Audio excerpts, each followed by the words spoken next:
তামিম ইকবালের পাশে দাঁড়ালো ভারতীয় cricket board. Tamim Iqbal BCB প্রধানের গদিতে বসায় দেশে চলছে নানান সমালোচনা। এমন মুহূর্তে তামিমকে শুভেচ্ছা বার্তা পাঠিয়েছে ভারতের বিসিসিআই, জানিয়েছে শুভকামনাও। কমিটির প্রধান হিসেবে আপাতত দেশের ক্রিকেট বোর্ডের সভাপতি হিসেবে দায়িত্ব পেয়েছেন তামিম ইকবাল। ফলে তাকে শুভেচ্ছা জানিয়েছেন ভারতীয় ক্রিকেট বোর্ডের সহসভাপতি রাজীব শুক্লা। সামাজিক যোগাযোগ মাধ্যমে শুভেচ্ছা জানিয়ে তামিমের নেতৃত্বে বাংলাদেশের ক্রিকেট আরও এগিয়ে যাবে বলে আশাবাদ ব্যক্ত করেছেন তিনি।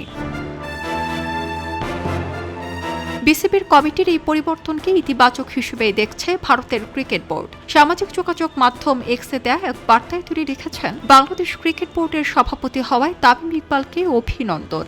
একজন সাবেক ক্রিকেটার হিসেবে তার নেতৃত্ব দেশীয় ও বিদেশীয় ক্রিকেটের সম্ভাবনাকে আরও উজ্জ্বল করবে। বাংলাদেশ ও ভারতের ক্রিকেট সম্পর্ক সাম্প্রতিক সময়ে বেশ টানাপোড়েনের মধ্য দিয়ে যাচ্ছে। এমনকি ভারতের মাটিতে টি-20 বিশ্বকাপ খেলতেও যায়নি বাংলাদেশ, যা দুদেশের সম্পর্ককে আরও অস্থিতিশীল করে তোলে। তবে নতুন সরকার গঠনের পর পরিস্থিতি বদলাতে শুরু করেছে।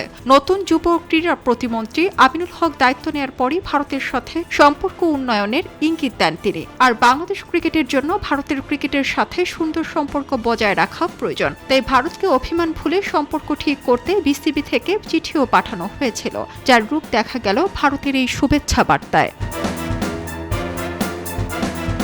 মূলত তামিমকে অভিনন্দন জানানোর মধ্য দিয়ে ইতিবাচক বার্তা দিয়েছে ভারত ও বিসিসিআই।